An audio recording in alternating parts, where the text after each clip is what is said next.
Praise Lord friends, welcome back to our channel. காஸ்ட்லியான ஆரி work ப்ளவுஸை எப்படி நார்மல் நீடில் பண்ணுறது அப்படின்றத இந்த வீடியோவில் பார்க்கலாம். அதுக்கு நான் பார்த்திங்கன்னா இந்த ப்ளவுஸை பேக் சைடில் ஃபுல்லுமே ஸ்டிச் பண்ணி வச்சுட்டேன். ஸ்டிச் பண்ணி முடித்ததுக்கு அப்புறமா பார்த்திங்க அப்படின்னா ஸ்டோன் செயின் இருக்கும் இல்லையா, அந்த ஸ்டோன் செயின் 2 லேயராக எடுத்திருக்கேன். அது ஒட்டுறதுக்காக B7000 க்ளூ எடுத்திருக்கேன். ஸோ இந்த B7000 க்ளூ பார்த்திங்க அப்படின்னா ஸ்டிக் பண்ணும்போது நல்லாவே ஸ்ட்ராங்காக தான் இருக்கும். தண்ணியில் போட்டாலும் உங்களுக்கு அவ்வளோ சீக்கிரத்தில் பிரிஞ்சு வராது. நம்ம ஒட்டிட்டு நார்மல் ஊசி 11ஆம் நம்பர் ஊசி வச்சு ஸ்டிச் பண்ணிடலாம். ஏன்னா ஒட்டாமல் ஸ்டிச் பண்ணிங்க அப்படின்னா அந்த ஸ்டோன் ஸ்டிச் பண்ணுறதுக்கு கொஞ்சம் கஷ்டமாக இருக்கும், நிறைய பேர் ஃபீல் பண்ணுவீங்க. ஸோ இது பார்த்திங்கன்னா க்ளூ ரொம்பவே தண்ணி மாதிரி தான் இருக்கும். அதனால் ஊசி டைட்டாக இறங்கும் அப்படின்லாம் சொல்லுவாங்க இல்லையா, அந்த மாதிரிலாம் இல்லாமல் நார்மலாக நீங்கள் மெட்டீரியல் எப்படி ஸ்டிச் பண்ணுறீங்களோ அதே சேம் மாடுலேஷனாக தான் இருக்கும். ஸோ அதனால் இந்த க்ளூவை ஃப்ரண்ட்டு பேக்குக்கு 2 பக்கமே முதுகில் ஃபுல்லுமே கம்ப்ளீட் பண்ணி ஒட்டி எடுத்துடலாம். ஒட்டி முடித்ததுக்கப்புறமா பார்த்திங்க அப்படின்னா உங்களுக்கு ஃபினிஷிங் நீட்டாக இருக்கிறதுக்கு சும்மா அந்த ஸ்டோன் மேலே லைட்டாக டேப் பண்ணி விடுங்க. கையால் எதுக்கு தட்டுறோம் அப்படின்னு பார்த்திங்க அப்படின்னா அது நல்லா படிஞ்சு இருக்கும். உங்களுக்கு ஒட்டி முடித்ததுக்கப்புறமா படிஞ்சு இருக்கும். அந்த ரவுண்டு ஷேப் பார்த்திங்கன்னா மாறாமல் நல்லா நீட்டாகவே இருக்கும். அதுக்காக தான் இப்படி டேப் பண்ணி விடுறது. பீட் பார்த்திங்கன்னா 4mm பீட் நான் எடுத்திருக்கேன். 11ஆம் நம்பர் ஊசி எடுத்திருக்கேன். இப்போ நம்ம ஸ்டோன் ஒட்டி முடித்ததுக்கப்புறமா பார்த்திங்கன்னா அந்த பீட் பார்த்திங்கன்னா 2 பீட் எடுத்துக்கோங்க. நம்ம நார்மல் நீடில் துணி தைக்கிற நூல் இருக்கு இல்லையா, அந்த நூலில் ஊசி கோத்துட்டு 2 பீட் எடுத்துகிட்டு ஸ்டிச் பண்ணிவிடுங்க. ஸ்டிச் பண்ணி முடித்ததுக்கப்புறமா பார்த்திங்கன்னா அந்த மணியோட கடைசி பகுதி எட்ஜ் இருக்குது பார்த்திங்களா, அதாவது மணிலேயே குத்திடக்கூடாது. மணிலேயே நூலை குத்துனீங்க, ஊசியை குத்துனீங்க அப்படின்னா நூல் மணி வெளியில் வந்துடும். ஸோ துணியில் குத்தணும். அந்த மணி பக்கத்துலேயே லைட்டாக துணியில் குத்தி உள் பக்கமாக எடுத்துட்டிங்க அப்படின்னா உங்களுக்கு ஃபினிஷிங் நீட்டாக இருக்கும்.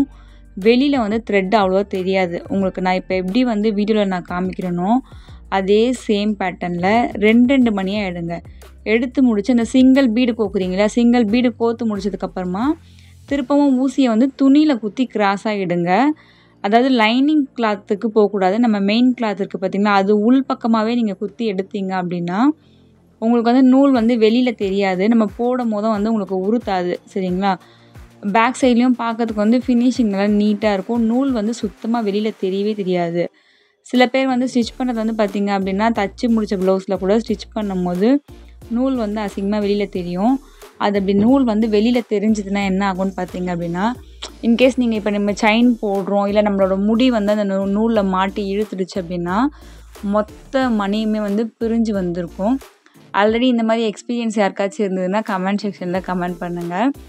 அந்த நூல் பிரிஞ்சு வராமல் இருக்கிறதுக்காக தான் நம்ம என்ன பண்ணியிருக்கோம் அப்படின்னு பார்த்திங்கன்னா மெயின் கிளாத்துக்குள்ளே ஊசியை விட்டு நம்ம நூல் எடுக்கிறோம். ஸோ அந்த மாதிரி எடுக்கும் போது உங்களுக்கு அந்த பிரச்சனை வரவே வராது. லைன் ஸ்ட்ரைட் லைன் போகிறதுக்கு 2 பீட் எடுங்க.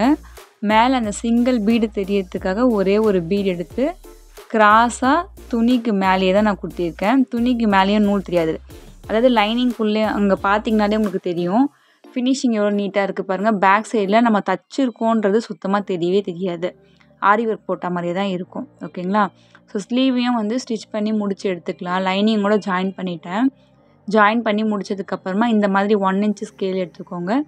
ஸ்கேல் எடுத்து நேராக கிராஸாக கோடு போடுங்க. ஸோ இது கிராஸாக எதுக்கு போடுறோன்னா இது ஸ்லீவ் பார்த்திங்கன்னா 3/4 ஸ்லீவ், ஷார்ட் ஸ்லீவ் கிடையாது, 3/4 ஸ்லீவ். இது 9 inch கிட்ட வந்திருக்கு. ஸோ அதனால் நம்ம கிராஸாக போடுறோம். இந்த ஒர்க்கை பார்த்திங்கன்னா ஆரி நம்ம செயின் ஸ்டிச் போடுவோம் இல்லையா, அதை நம்ம மிஷினில் போட போகிறோம். அதனால தான் லைனிங் கிளாத் பக்கமாக நம்ம ட்ரா பண்ணி எடுத்துக்கணும். வரைஞ்சி எடுத்துக்கிறப்ப ஜரி த்ரெட் இருக்குது பார்த்திங்கன்னா, ஜரி த்ரெட்டை பாபினில் சுற்றி வச்சுக்கணும். எதுக்கு பாபினில் சுற்றுறோம் பார்த்திங்கன்னா ஜரி த்ரெட் மெல்லிஸாக இருக்கும். ஆனால் பாபினில் சுற்றும் போது பார்த்திங்கன்னா 2 லேயராக போட்டு நம்ம சுற்றுவோம். ஸோ அந்த மாதிரி பண்ணும்போது உங்களுக்கு திக்காக கிடைக்கும். பாபினில் சுற்றிட்டு இதுமாதிரி ரஃப் கிளாத்தில் ஃபஸ்ட்டு ஸ்டிச் பண்ணி பாருங்கள் தையல் நீட்டாக இருக்கான்னு சொல்லிட்டு. ஸ்டிச்சஸ் மிஷினில் 4ஆம் நம்பர் வைங்க, 3ஆம் நம்பர் வைக்காதீங்க. 3ஆம் நம்பர் வச்சிங்க அப்படின்னா உங்களுக்கு நூல் அப்பப்போ அறுந்து போகும்.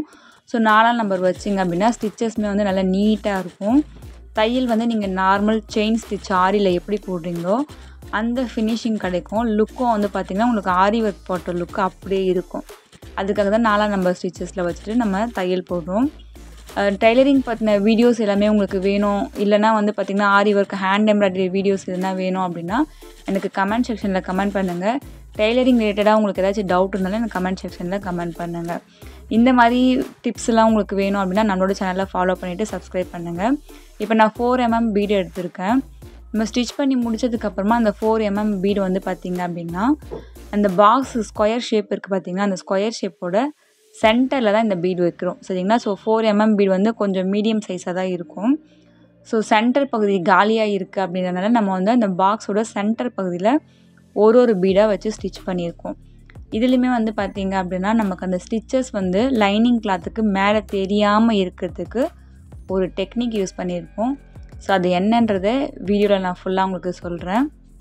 ஸோ எப்பவும் போல் நீங்கள் மணி கோக்குற மாதிரி கோத்துட்டு துணி மேலேருந்து எடுத்துருங்க. எடுத்துட்டு ஸ்டிச் பண்ணி முடிச்சதுக்கப்புறமா ஊசியை துணிக்கு உள் பக்கமாக விட்டு எடுத்துருங்க.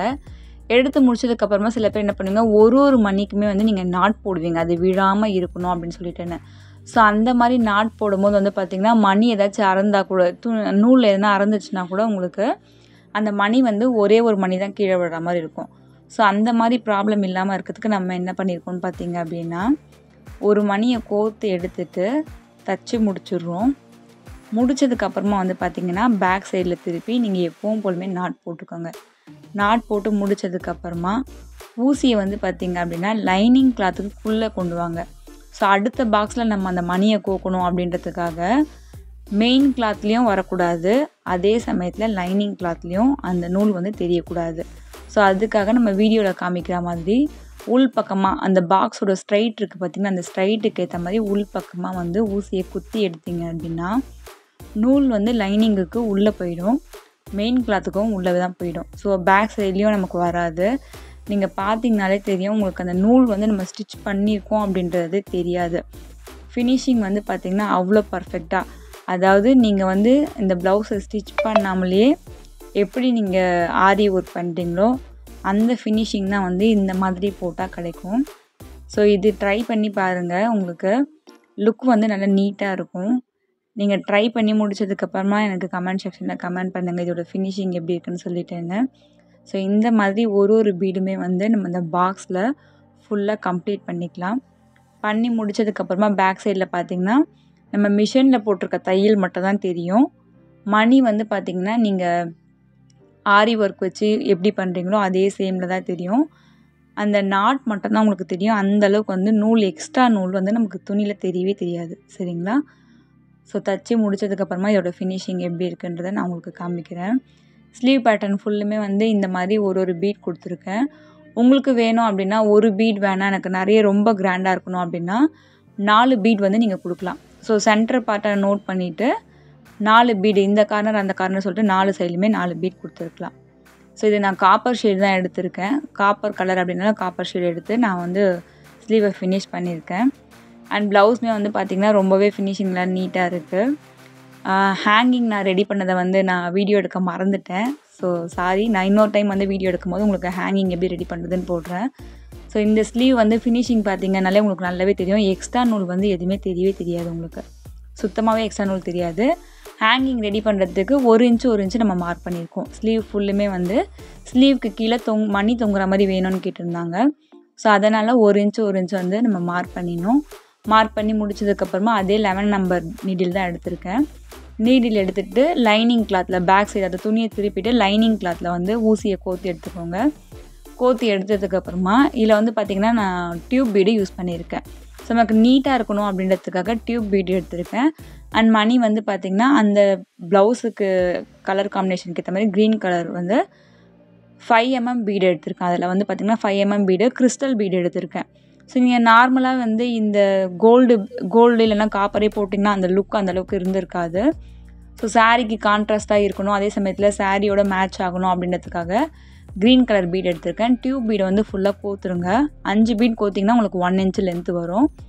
அதுக்கப்புறமா வந்து பார்த்திங்கன்னா இந்த க்ரீன் கலர் பீடை கோத்துட்டு அந்த க்ரீன் கலர் பீடை விட்டுட்டு அதுக்கு மேலே அந்த காப்பர் பீட் இருக்குது பார்த்திங்கன்னா, அதில் வந்து ஊசியை கோக்கணும். அகெயின் நீங்கள் க்ரீன் கலர்லேயே கோத்துட்டிங்கன்னா என்ன ஆகும்னா மொத்தமாக நம்ம கோத்துது வெளியில் வந்துடும்.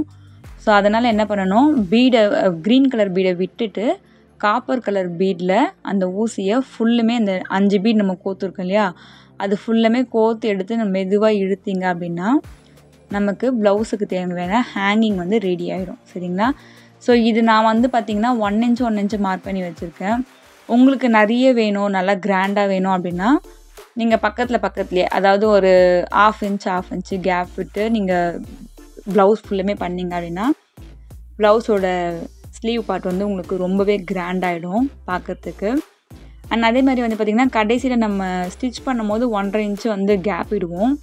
அதில் வந்து நீங்கள் இந்த ஹேங்கிங் ஸ்டிச் பண்ணணுன்ற அவசியம் கிடையாது. ஏன்னு பார்த்திங்கன்னா நீங்கள் ஸ்லீவ் அட்டாச் பண்ணும்போது ஜாயின் பண்ணும்போது அங்கே ஸ்டிச் பண்ணியிருந்தீங்கன்னா உங்களுக்கு அந்த பீட் வந்து உடஞ்சிரும் ஊசியில் மிஷினில் மாட்டி. அதுக்காக தான். ஸோ ஃபைனலாக அவுட்லுக் வந்து எனக்கு இந்த ப்ளவுஸ் இப்படி தான் வந்தது. கஸ்டமர் வந்து ரொம்ப ஹாப்பியாக ஃபீல் பண்ணாங்க. இந்த ப்ளவுஸ் வந்து நம்ம ரெடி பண்ணுறதுக்கு, இந்த டிசைன் ரெடி பண்ணுறதுக்கு மினிமம் வந்து 500 ருபீஸ் சார்ஜஸ் பண்ணாலே ஓகே தான். நீங்கள் வீட்டிலலாம் ஸ்டிச் பண்ணுறீங்க அப்படின்னா இந்த மாதிரி ரெடி பண்ணி கொடுக்கறதுக்கு மேக்ஸிமம் உங்களுக்கு 1/2 hour தான் டைம் எடுக்கும். அதுக்கு மேலே டைம் எடுக்காது.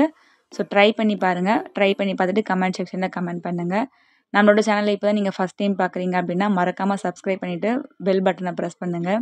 அப்போ தான் நான் போடுற வீடியோஸ் எல்லாமே உங்களுக்கு நோட்டிஃபிகேஷனாக வந்து நிற்கும். தேங்க்யூ ஸோ மச் ஃபார் வாட்சிங். கீப் வாட்சிங்.